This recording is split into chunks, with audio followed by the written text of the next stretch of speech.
Assalamualaikum warahmatullahi wabarakatuh. Izinkan saya untuk memperkenalkan diri saya. Perkenalkan, nama saya Arisa Okviani, NPM 2018-420-2007. Di sini saya akan mempresentasikan hasil kerja saya untuk memenuhi tugas Pancasila. Judul saya, Pancasila sebagai ideologi negara. Pengertian ideologi. 1. Ideologi berasal dari dua kata, yaitu ide dan logos. 2. Kata ide artinya gagasan, konsep, pengertian dasar, cita-cita. Kata logos artinya ilmu. 4. Secara harfiah, ideologi berarti ilmu mengenai pengertian dasar. 5.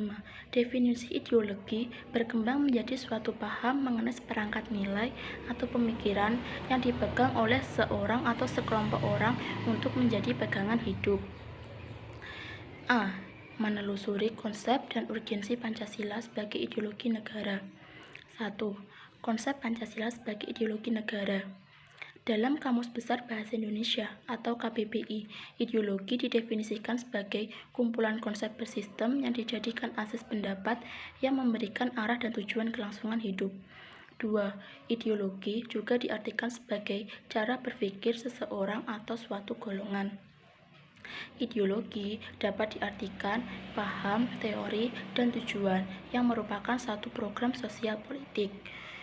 Dalam KBBI pada tahun 2008 halaman 513. Dalam pengertian tersebut dapat menangkap beberapa komponen penting dalam sebuah ideologi, yaitu sistem, arah, tujuan, cara berpikir, program sosial, dan politik. Sejarah konsep ideologi. 1.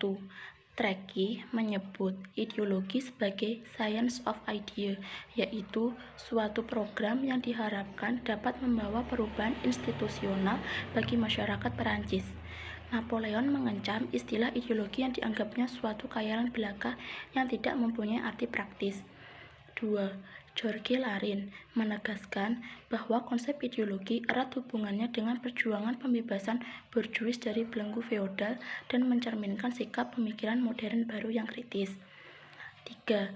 Niccolo Machiavelli pada tahun 1460 sampai 1520 merupakan pelopor yang membicarakan persoalan yang secara langsung berkaitan dengan fenomena ideologi.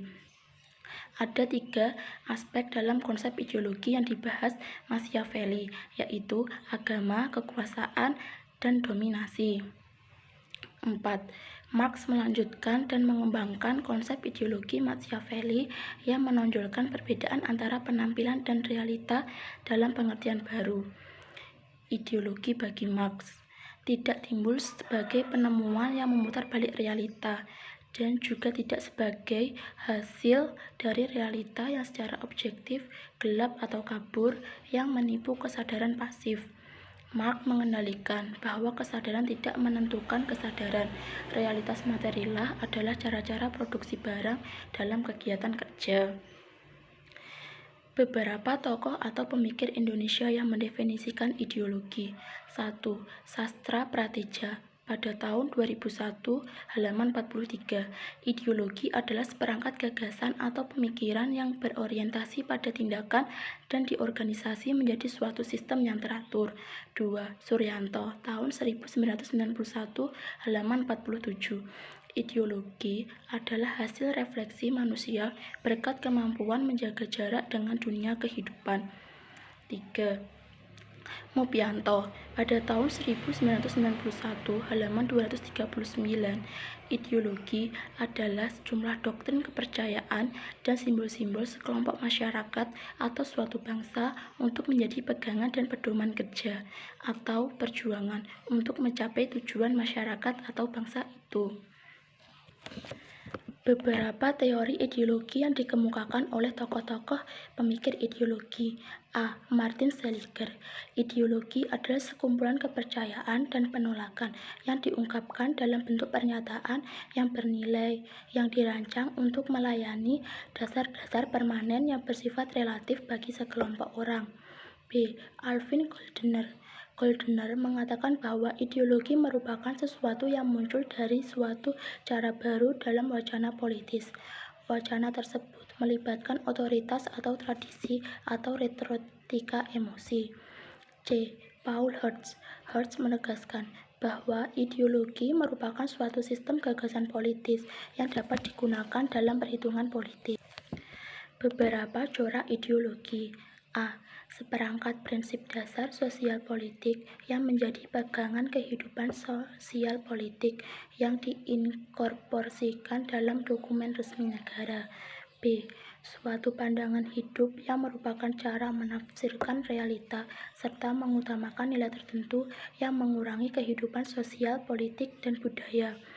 C. Suatu modal atau paradigma tentang perubahan sosial yang tidak dinyatakan sebagai ideologi, tetapi berfungsi sebagai ideologi, misalnya ideologi pembangunan. D. Berbagai aliran pemikiran yang menonjolkan nilai tertentu yang menjadi pedoman gerakan suatu kelompok. Fungsi ideologi. 1. Struktur kognitif. Keseluruhan pengetahuan yang dapat menjadi landasan untuk memahami dan menafsirkan dunia serta kegiatan-kegiatan di lingkungan sekitarnya. 2. Orientasi dasar, dengan membuka wawasan yang memberikan makna serta menunjukkan tujuan dan kehidupan manusia. 3. Norma-norma yang menjadi pedoman dan pegangan bagi seseorang untuk melangkah dan bertindak. 4. Bekal dan jalan bagi seseorang untuk menemukan identitasnya. 5. Kekuatan yang mampu menyemangati dan mendorong seseorang untuk menjalankan kehidupan dan mencapai tujuan. 6.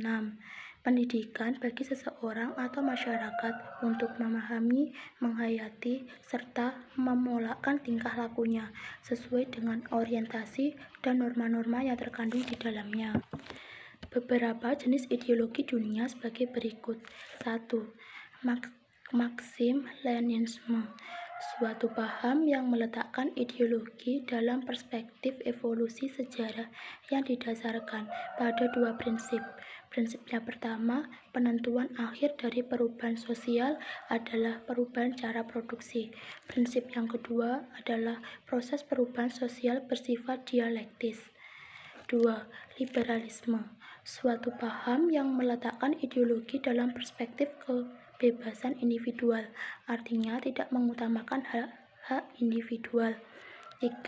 Sosialisme, suatu paham yang meletakkan ideologi dalam perspektif kepentingan masyarakat, artinya negara wajib mensejahterakan seluruh masyarakat, atau yang dikenal dengan konsep welfare state. 4. Kapitalisme, suatu paham yang memberikan kebebasan kepada setiap individu untuk menguasai sistem perekonomian dengan kemampuan modal yang ia miliki. 2. Urgensi Pancasila sebagai ideologi negara. Setelah menelusuri berbagai pengertian, unsur, dan jenis-jenis ideologi, maka terlihat bahwa Pancasila sebagai ideologi negara menghadapi berbagai bentuk tantangan. Salah satu tantangan yang paling dominan di masa ini adalah globalisasi. Globalisasi merupakan era yang saling ketergantungan antara masyarakat satu bangsa dengan masyarakat bangsa yang lain, sehingga masyarakat dunia menjadi lebih terbuka. Dengan demikian, kebudayaan global terbentuk dari pertemuan beragam kepentingan yang mendekatkan masyarakat dunia. Sastra Prateja menerangi beberapa karakteristik kebudayaan global sebagai berikut. 1. Berbagai bangsa dan kebudayaan menjadi lebih terbuka terhadap pengaruh timbal balik. 2. Pengakuan akan identitas dan keanekaragaman masyarakat dalam berbagai kelompok dengan pluralisme etnis dan religius. 3. Masyarakat yang memiliki ideologi dan sistem nilai yang berbeda, bekerja sama dan bersaing sehingga tidak ada satupun ideologi yang dominan. 4. Kebudayaan global merupakan suatu yang khas secara utuh, tetapi tetap bersifat plural dan heterogen. 5. Nilai-nilai hak asasi manusia atau HAM, kebebasan demokrasi menjadi nilai-nilai yang dihayati bersama, tetapi dengan interpretasi yang berbeda-beda. Fase-fase perkembangan globalisasi sebagai berikut. 1. Fase embrio. berlangsung di Eropa pada abad ke-15 sampai abad ke-18 dengan munculnya komunitas nasional dan runtuhnya sistem transisional abad tengah. 2. Fase pertumbuhan yang meliputi abad ke-18 dengan ciri pergeseran kepada gagasan negara kesatuan, kristalisasi konsep hubungan internasional, standarisasi konsep kewarganegaraan. 3. Fase take-off yang berlangsung dari 1870 sampai pertengahan 1920 yang ditandai dengan diterimanya konsep baru tentang negara kebangsaan, identitas, dan kepribadian nasional, mulai masuknya negara-negara non-Eropa ke dalam masyarakat internasional. 4. Fase perjuangan hegemoni yang dimulai 1920 sampai dengan pertengahan 1960 yang ditandai dengan meningkatnya konflik internasional dan ideologis seperti kapitalisme, sosialisme, fasisme, dan nasisme, dan jatuhnya bom-bom atom yang menggugah pikiran tentang masa depan manusia yang diikuti terbentuknya perserikatan bangsa-bangsa. Kelima, fase ketidakpastian berlangsung pada tahun 1960 sampai dengan 1990, ditandai dengan munculnya gagasan dunia ketiga, proliferasi nuklir, konsepsi individu menjadi lebih kompleks, hak-hak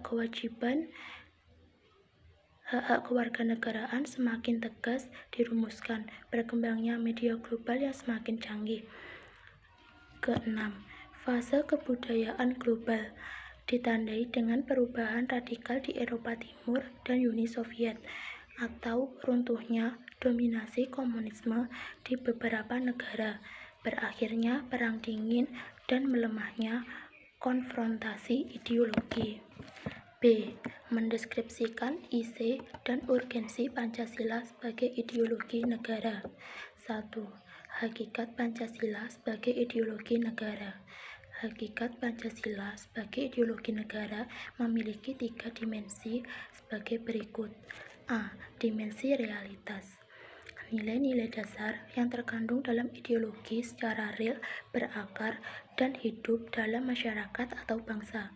Nilai-nilai dasar bersumber dari budaya dan pengalaman sejarahnya. B. Dimensi idealisme. Nilai-nilai dasar ideologi mengandung idealisme, bukan angan-angan, memberi harapan masa depan lebih baik melalui perwujudan atau pengamalannya dalam praktik kehidupan sehari-hari dengan berbagai dimensi. C. Dimensi fleksibilitas atau dimensi pengembangan. Ideologi memiliki keluasan sehingga memungkinkan untuk berkembang. 2. Urgensi Pancasila sebagai ideologi negara. Beberapa pesan konkret Pancasila sebagai ideologi meliputi hal-hal sebagai berikut. A. Ideologi negara sebagai penuntun warga negara. Artinya, setiap perilaku warga negara harus didasarkan pada perspektif moral. Contohnya, kasus narkoba yang merebak di kalangan generasi muda menunjukkan bahwa perspektif moral ideologis belum disadari kehadirannya. B. Ideologi negara sebagai penolakan terhadap nilai-nilai yang tidak sesuai dengan sila-sila Pancasila. Contohnya, kasus terorisme yang terjadi dalam pembentukan pemaksaan kehendak melalui kekerasan. Hal tersebut bertentangan nilai toleransi, berkeyakinan, hak-hak asasi manusia, dan semangat persatuan. C. Membangun argumen tentang dinamika dan tantangan Pancasila sebagai ideologi negara. 1. Argumen tentang dinamika Pancasila sebagai ideologi negara. Dinamika Pancasila sebagai ideologi negara dalam bersejarah bangsa Indonesia memperhatikan adanya pasang surut dalam pelaksanaan nilai-nilai Pancasila. Pancasila sebagai ideologi negara dalam masa pemerintahan Presiden Soekarno. Soekarno memahami kedudukan Pancasila sebagai ideologi negara, namun dalam perjalanan pemerintahannya, ideologi Pancasila mengalami pasang surut karena dicampur dengan ideologi komunisme dan konsep Nasakom. Pada era reformasi, Pancasila sebagai ideologi negara mengalami pasang surut dengan ditandai beberapa hal. Seperti contohnya, enggannya para penyelenggara negara mewacanakan tentang Pancasila, bahkan perjuangan pada hilangnya Pancasila dan kurikulum nasional, meskipun pada akhirnya timbul kesadaran penyelenggaraan negara tentang pentingnya pendidikan Pancasila di perguruan tinggi. 2. Argumen tentang tantangan terhadap Pancasila sebagai ideologi negara. Pancasila sebagai ideologi negara meliputi faktor eksternal dan internal. Adapun faktor eksternal meliputi sebagai berikut. A. Pertarungan ideologis antara negara-negara superpower antara Amerika Serikat dan Uni Soviet antara 1945 sampai 1990 yang akhirnya dengan bubarnya negara Soviet sehingga Amerika menjadi satu-satunya negara superpower. B. Menguatnya isu kebudayaan global yang ditandai dengan masuknya berbagai ideologi asing dalam kehidupan berbangsa dan bernegara karena keterbukaan informasi. C. Meningkatnya kebutuhan dunia sebagai akibat pertumbuhan penduduk dan kemajuan teknologi, sehingga menjadi eksploitasi terhadap sumber daya alam secara masif. Dampaknya konkret adalah kerusakan lingkungan, seperti banjir, kebakaran hutan. Adapun faktor internal meliputi hal-hal sebagai berikut. A. Pergantian rezim yang berkuasa melahirkan kebijakan politik yang berorientasi pada kepentingan kelompok atau partai, sehingga ideologi Pancasila sering terabaikan. B. Penyalahgunaan kekuasaan atau korupsi mengakibatkan rendahnya kepercayaan masyarakat terhadap rezim yang berkuasa, sehingga kepercayaan terhadap ideologi menurun drastis. Ketidakpercayaan terhadap partai politik juga berdampak terhadap ideologi negara, sebagaimana terlihat sekarang ini. Sekian presentasi yang dapat saya sampaikan. Ada salah-salah kata, saya mohon maaf. Terima kasih. Wassalamualaikum warahmatullahi wabarakatuh.